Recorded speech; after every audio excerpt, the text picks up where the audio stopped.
The Dallas Stars announced an outdoor game in 2027, but no opponent yet. Could it and should it be the Colorado Avalanche? Let's talk about that and a lot more in an episode of Locked On Avalanche coming at you.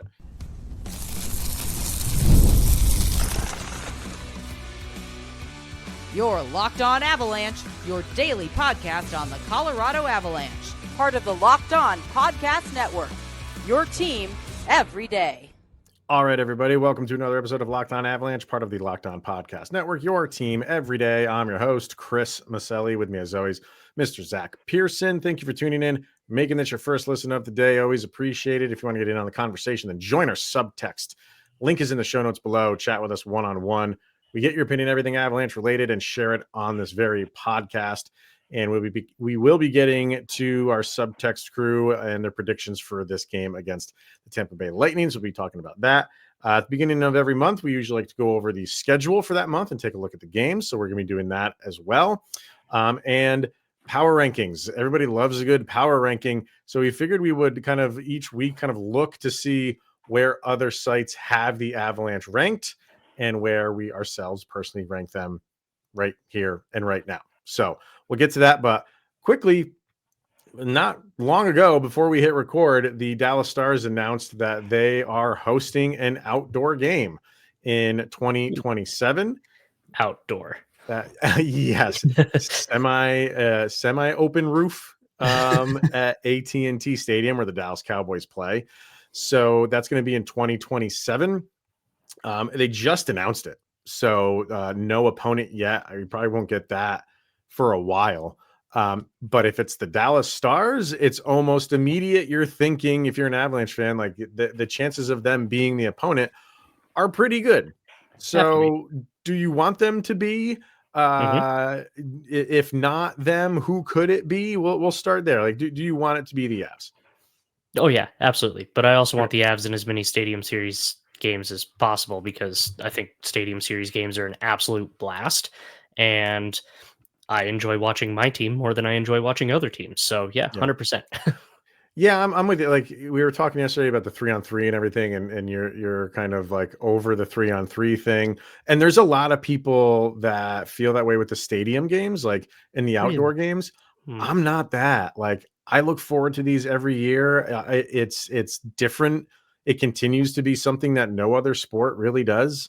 Yeah. So I am all for it. To me, it has not lost its luster, and I love the fact that they continue to go to different places. They're trying it in Florida this year, which is awesome. I think that's cool. So I like the fact that they can bring it to different places. I could definitely see it being the Avalanche, but we're going to go over the November schedule here in a little bit. Scheduling is not the forte of the NHL. They seem to do weird things. So I think a lot of people would be like, oh, like the most ideal matchup here would be the Stars and the Avs. But I could see them pulling just something out from underneath everybody and just scheduling like Nashville Kraken for something. Or no offense to the Kraken, but I'm just, you know what I mean? Just a matchup that doesn't make sense would make sense to me too, how the NHL does this scheduling thing. Agreed, but they're absolutely not doing their job right if they don't schedule it as the Avalanche. So I really hope it is. I think they've done enough of forcing that rivalry with the first or second round matchups of the Avs and the Stars in the playoffs that, what, if you really want to build the rivalries, this is the way. This is another good way to do it. So I think it'd be wicked.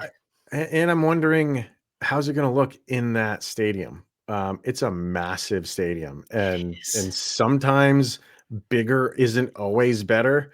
I don't like when that they do like NCAA Final Four games in football stadiums. That I don't like. I like the smaller, or I say smaller, there's still 25,000 people in a basketball arena. But when you have these 100,000 person arenas watching a basketball game, the scale of it just doesn't match up to me.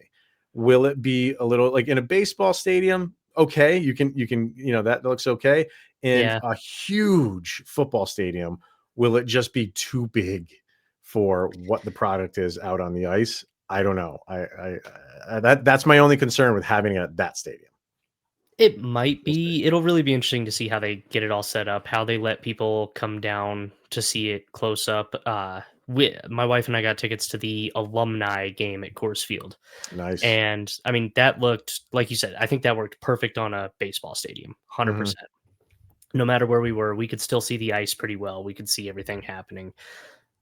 I could see some of the concern because we also went to the Air Force game, and that one, it was a little bit more difficult to see.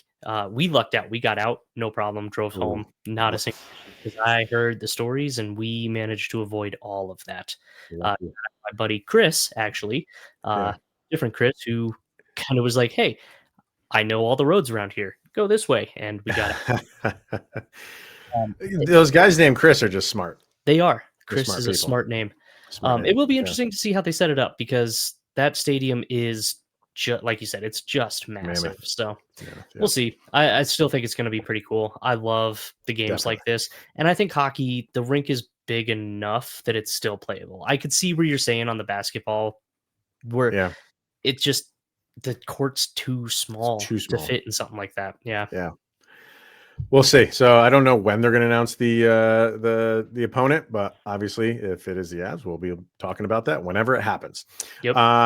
All right, let's dive into some power rankings here. I'm a power ranking fan. I always, if a notification comes up on my phone of NHL power rankings, I click it. I don't take too much stock into it. I just get enjoyment out of where does this outlet have my team ranked. So we're gonna come up with 4 of them here. We have The Athletic, we have ESPN, we have the NHL.com. They do their Super 16. And then you brought this. I like doing this one too. Shannon, you know him as the hockey guy. Fantastic YouTube channel. Does a power ranking every week. And I like his because he's like all of us. He's just a fan. He's a very knowledgeable fan, but he does a power ranking every week. So where would you like to do? I mean, the order I have them is with The Athletic first. I don't know if you care where we're starting. No, I don't have a preference. I just jotted them down as I came across them. So over at The Athletic, I'll start. I'm not going to go through all of these. Obviously, we're focusing on the Avalanche here, but I will go until we reach the Avalanche. How about that? So at number 1, they have Vegas. And they do them weekly too. So last week they had Vegas at 4. This week they have Vegas at 1. At number 2, they have the Mammoth. They were 5 last week, and they have them at number 2. And then the Avalanche drop from 2 to 3. So they have the Avalanche at number 3. Again, I know we're focusing on the Avalanche here, and I picked the Mammoth to make the playoffs this year. Yeah, but I am enjoying this like flaunting over it's the new toy that everyone wants to just claim that they knew was going to be really good this year. So they have to put them up pretty high right now. And that's where the Mammoth are. So we'll kind of like a side note, I'll throw out where the Mammoth are and all these, because I just think it's interesting. But I did find that kind of like people are just wanting to just thrust them into the limelight rather than having the mindset of let's let them prove themselves after what they've been for the past decade. No, we're putting them at number 2. But are you okay with this? Are you okay with Mammoth at number 2 and the Avalanche at number 3? The Mammoth at number 2 kind of gave me pause. I will admit it was an interesting choice. I can't argue. Like, they lay out a couple of reasons. I feel okay with them putting them there. I think the Avs at 3 makes sense. Vegas at 1 does make sense, as much as that annoys me to no end. But yeah, the Mammoth was an interesting choice, I thought, to have it too. So the write-up that they have for the Avalanche, they did like a Halloween theme, and that's not the first one that we're going to see for Halloween theme. They did like a costume for each player, and for the Avalanche, they did Cale Makar's costume, which is Bobby Orr. And they kind of go on to say, like, the brief moment in which people genuinely debated the best defenseman in the world was fun, but let's be serious, it's Makar. And that I love, because it's like we can there's great defensemen in this league. There are really good defensemen in this league. None of them are better than Cale Makar. Nope. None of them are. Not a So single. I always feel like when we have this like discussion who the best defenseman is, it should be who is the second best defenseman. Stop having the conversation of who the best defenseman is, because we know who that is. So he's kind of like in the, remember how for years and years it was always like the McDavid, he's always the best, and what we're deciding is who comes behind him, below him. Yep. That's what we're doing for defensemen For right now. Yeah, absolutely. Yep. Over on ESPN. Woohoo. We don't have to go very far because they're at number 1. They did a Halloween theme as well, and a costume thing. They had the Avalanche costume as a Kit Kat bar, which interesting. It's a little weird. Yeah. This says, "Give me a break. The Avs are rolling yet again. Journeyman goaltender Scott Wedgwood had a tremendous start to the season. Nathan MacKinnon, 17 points through 11 games. Cale Makar leads all defensemen with 15. Are you surprised? Also, a Kit Kat bar is exactly the kind of thing MacKinnon wouldn't eat, which adds bonus points for this costume pick." So this was done on the Halloween day. Yeah. So, Well, and that's the interesting thing. These power rankings, I think if we do them every week, which I'd like to, NHL comes out Wednesdays. I think The Athletic and ESPN are Fridays, and then Shannon's are Sundays. So they'll be kind of staggered, but I think that adds a little bit of fun.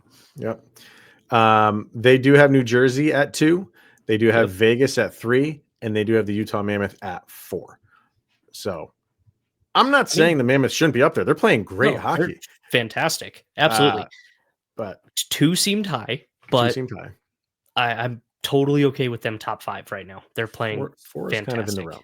All right. Yeah.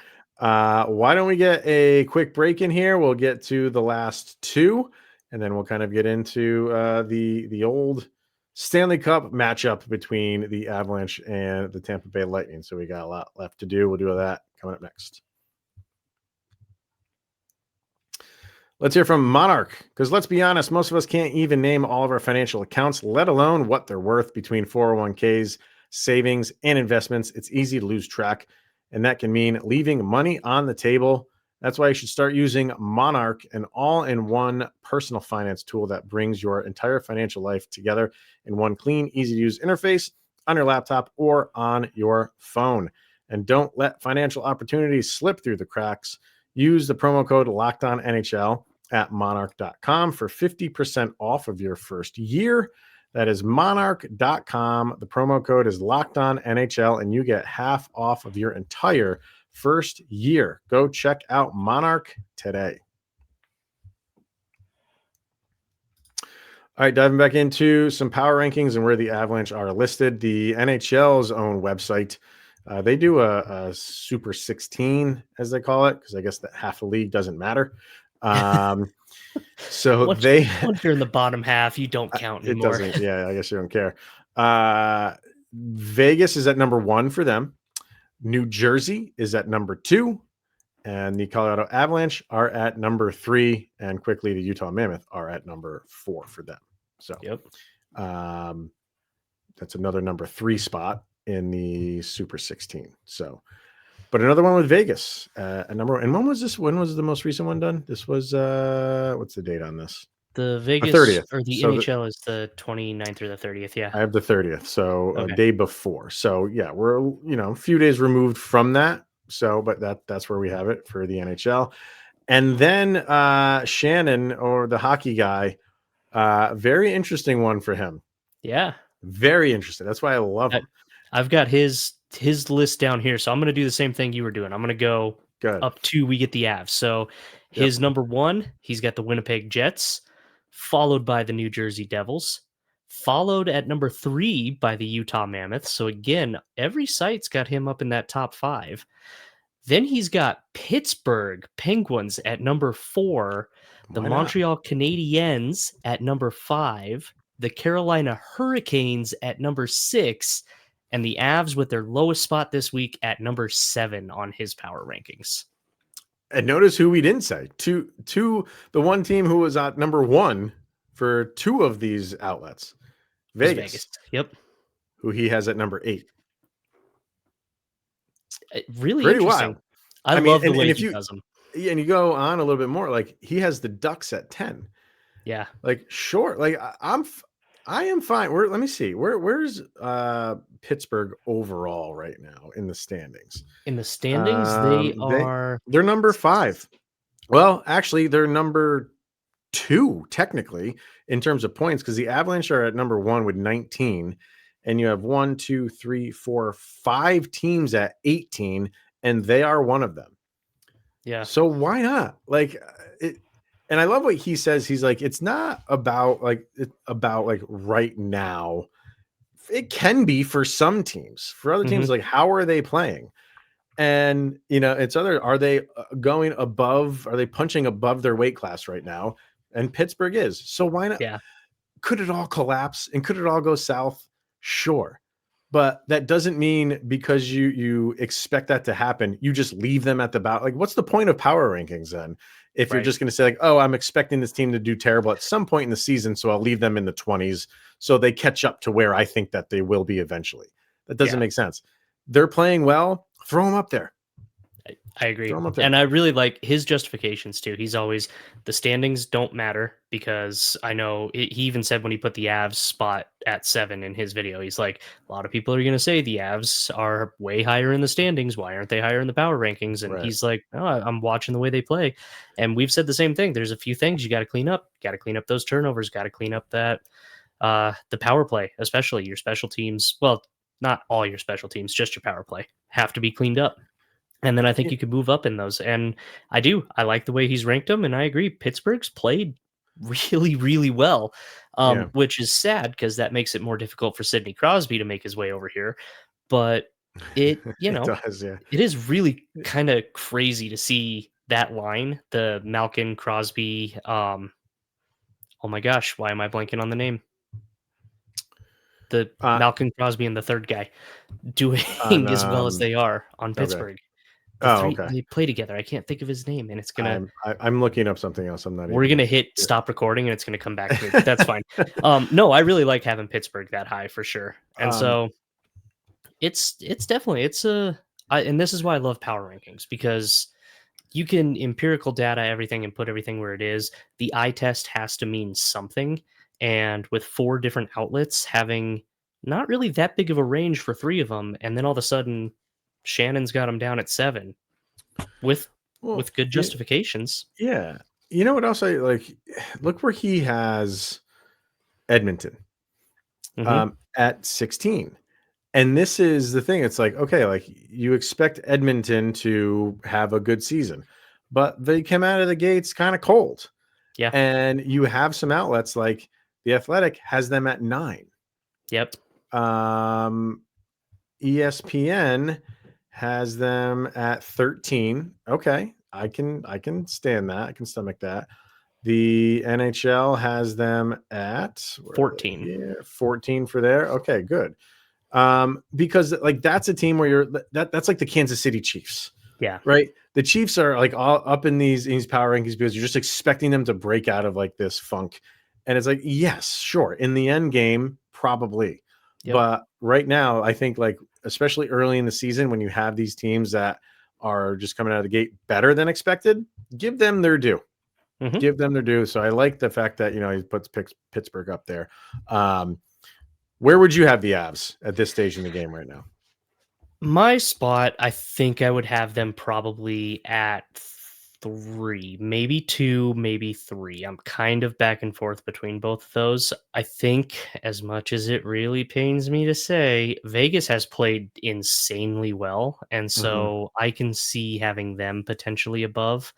But I think the 2 I'd actually put above would be New Jersey and maybe Carolina. Because Carolina has really impressed me so far this season. And then again, I could be argued into Vegas as much as I hate it and I have to grit my teeth and, bear it, but I could be argued into that. But I think the Avs are comfortably in a 3 power ranking spot. 3rd best team overall. That just feels right. I memean, I'm not going to throw out where I think that this is all you. I'm letting everybody come down on you. Good. For where you have the Avs. I'm taking them number 1 because I am diehard Avalanche. They can do no wrong. Yeah, that's where I'm going to have them every week, just so there's no confusion about it. They're number one every week for me. But I mean, you just look at if you want to go off the overall rankings, they're leading in points. Sure, there's games in hand for some of these teams, but I don't know. Is it too? It's never too early to do. I mean, you're a month into the season, so that's fine. Yeah. But you could make an argument. That's the thing with power rankings. You can make an argument for 5 teams, maybe more, of who should be number one right now, and I'm okay with that. Yeah, I like that. I agree. And that's why I feel like 3, because I could easily be argued in or out of anywhere in that top 3 spot for the Avs. And that just feels like a good spot. I don't know 100% who I'd put above, but that feels like a good, cozy spot. Fair enough. I want to hear what people have to say in the comment section. So where would you have the Avalanche power ranked for right now? And who's above them if you don't have them at number 1? All right, let's get our last break in here. Talk about the Tampa Bay Lightning and the rest of this November schedule. So we'll do that after this.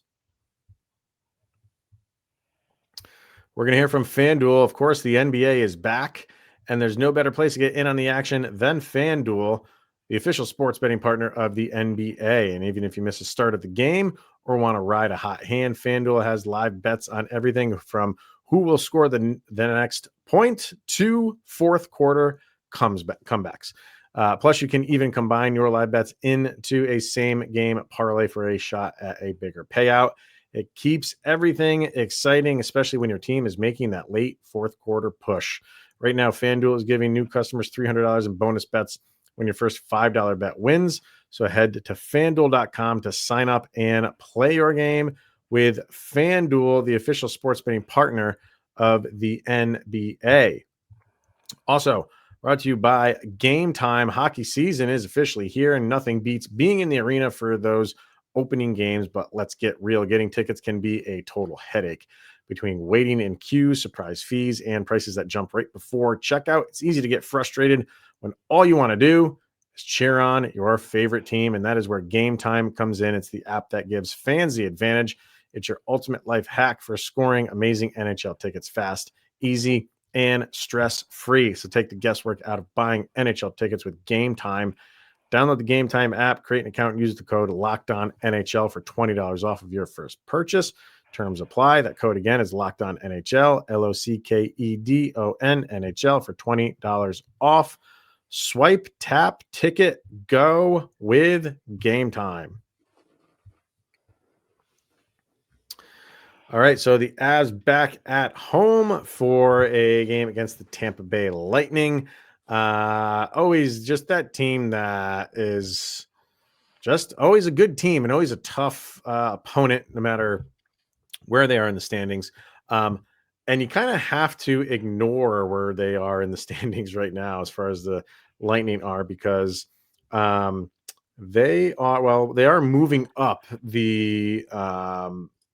the Atlantic, but they had a rough go of it to start this year. So they've won 5 in a row. Mm-hmm.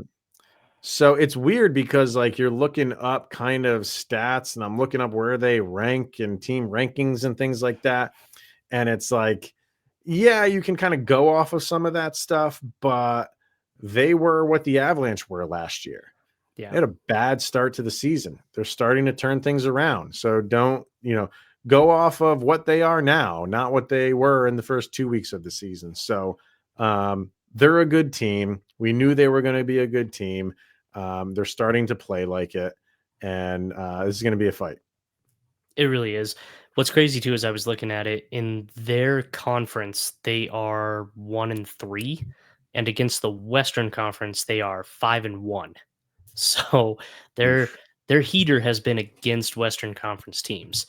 The good news is the Avs are used to playing against the Tampa Bay Lightning on a heater against Western Conference teams. So this seems like it should be a good opportunity for the Avs to come out there and win. It's going to be a really tight game. I feel like Tampa Bay always plays us really well. I feel like that game just always ends up being a close, difficult one for either team to win. Whichever team comes away with the win, I feel like neither one of them are running away with it. So I'm really excited to see this one. It is always fun seeing a team on a heater come in and seeing if you can be the one to finally cool them off, or if they're just gonna continue rolling and roll right over you. And they said they have a 5-game winning streak. They've beaten the Ducks, who are playing well. They beat Vegas in overtime.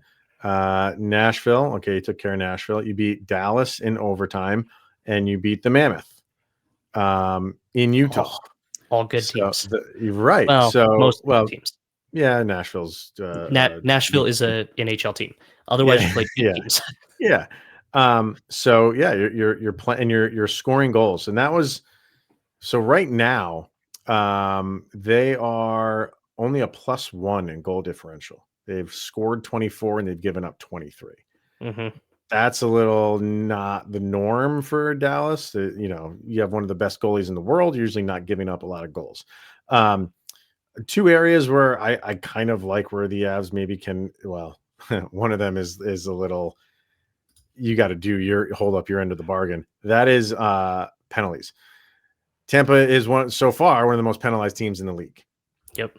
So you could get power play opportunities here.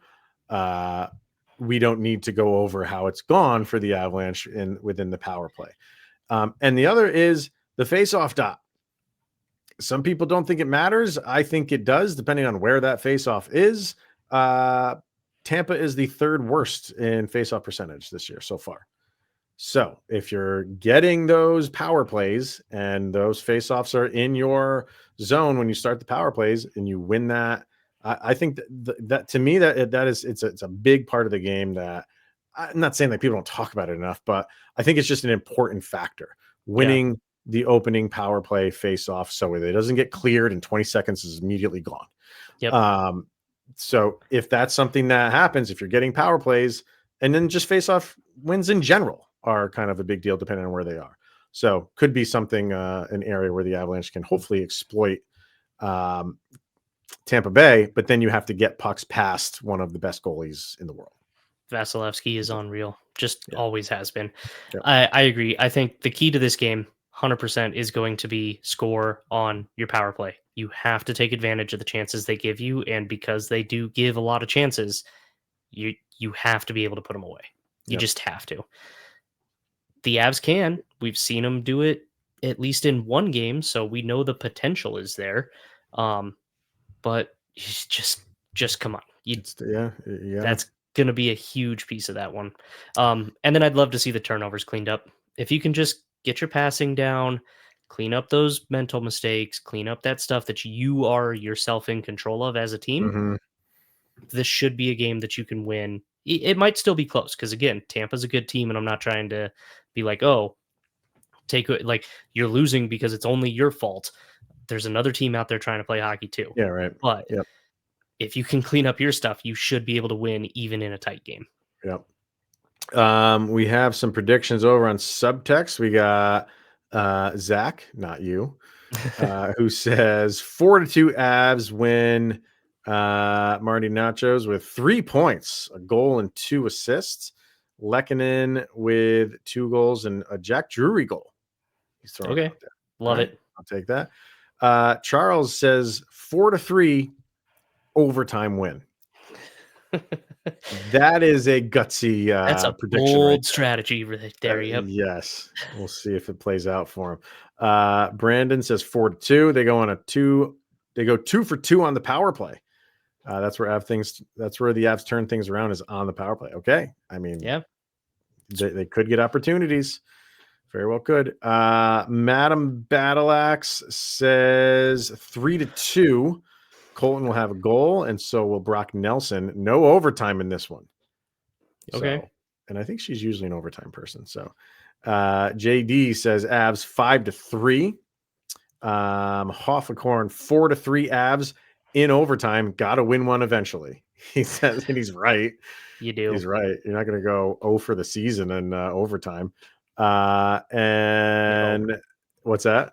You hope. You hope. Yeah. And then you got Vargar, who says 6-4 Avalanche in regulation. Ooh. Goal and 3 assists apiece for Makar and MacKinnon. He's not He's not sold on Mackenzie Blackwood save percentage. 825 save percentage, he says.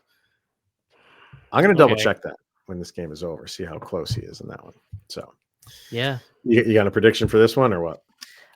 Man, I don't know that I can throw out what my score is going to be. Like I said, it really is going to boil down to mental mistakes and can you capitalize on penalties. But if I'm feet to the fire, I'm going to go with a 4-2, but the fourth is like a late empty netter.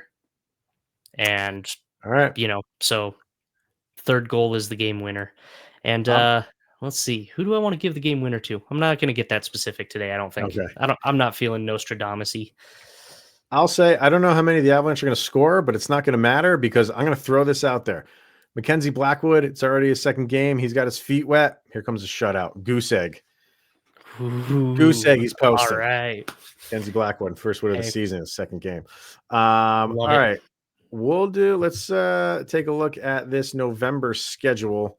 We're going to put it up over on YouTube if you're watching over there. But kind of, a good amount of games, not a ton of games, but there's a lot of red there. So you're playing at home quite a bit. Yeah. I cut off that Sharks game because that's already been played. So we don't need to see that. And it was ugly. So yeah, we don't need to see it. But not only a lot of home games, so you got 2, 4, 6, 7 home games. You have 3 back-to-backs. Yeah. So that's not ideal. Your first one is this coming weekend, and it's on the road in Canada. So you're playing Edmonton on the road, and then the next day in Vancouver. A little later in the month, another road back-to-back in Nashville, and then in Chicago. And then to end the month, you have a road and then home back-to-back on the road in Minnesota, and then at home against Montreal, which I think is a Nordiques uniform game, if I'm not mistaken. I believe so. Sure yeah. Yeah, I'm pretty sure that is. So, and that's Black Friday and obviously the day after Black Friday. So the times of those games are early. Yep. A lot of matinee games so far for the Avalanche this season. But anyway, thoughts on this schedule? Anything that's sticking out to you? I like the fact that it's a lot of home games. I like the back-to-backs are always difficult. The big thing I'm kind of thinking is like I'd hate to see them do the same thing that they did Vegas and San Jose, is like against Edmonton and then Vancouver, go out and beat a pretty good Edmonton team and then drop it to Vancouver. You play the Predators and the Blackhawks, you got to win both those. You just have to do it. You really do. And then the 28th, 29th, I think you can beat the Wild. You can beat Montreal, but it's going to be really close. I think with this schedule, the way it lines up, you've got some tough teams, you've got some NHL teams, and I'm going to go with 9 wins out of the 12 games that they have. Okay. I think they're going to get 9.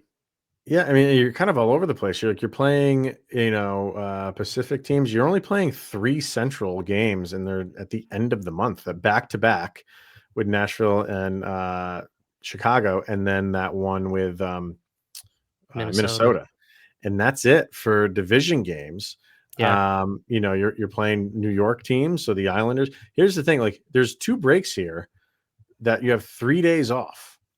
Yep. And that's the kind of thing that annoys me. Like, you have 3 days off before this back-to-back with Edmonton and Vancouver. And I went and checked. Edmonton has 3 days off as well before that game against the Avalanche. So just play on the 7th. Well, I did also check that. There is a concert at the Rogers Arena Place, whatever they want to call it.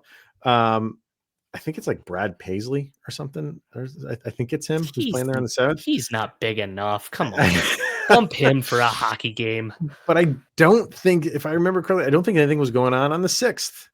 So yeah. Well, as we talked about at the top of the show, NHL scheduling, we just don't understand it. That's exactly where I'm going with this. How we started the episode and how, the scheduling for the NHL is kind of all over the place. Like, you have 3 days off before a back-to-back. Not really what you want. Yeah, and then you have another 3-day off stretch the 17th, 18th, and 19th, but that's not followed up by a back-to-back, which is fine. But, Yeah. You like having 3 days off later in the season. This early, you're still kind of amped up. You're fired up. 3 days off seems like a long vacation that you don't really need right now. Well, before we hit record, I mentioned this too. It feels weird to have 2 3-day breaks in a month plus a couple of 2-day breaks in a row when you know you're going to take 2 weeks off of the schedule for the Olympics later in the year. And I feel like towards the end of the year, the schedule seems really condensed because of that Olympic break. I don't know. This feels odd to me, but though I know they have to do a lot, so try not to, bash on the NHL schedule writers too much, but it doesn't make a ton of sense. And just to throw out who else the Avalanche are playing, they are at home against Anaheim, at home against Buffalo, at home against the Islanders and the Rangers, and then a home game against the Sharks. So a lot of home games, and then that wraps up the season series with Buffalo, because you've played them once already in Buffalo. Yeah. So that wraps up the season series for them. So, a lot of home games, some good opponents, some teams that you should definitely be beating. So you can sock away a good amount of points in this month if you take care of business. So that's what I'm thinking. 9 wins feels like the number that you should be going for. All right, we'll do it. I'd be happy with that. I'll take 18 points. Yep. All right.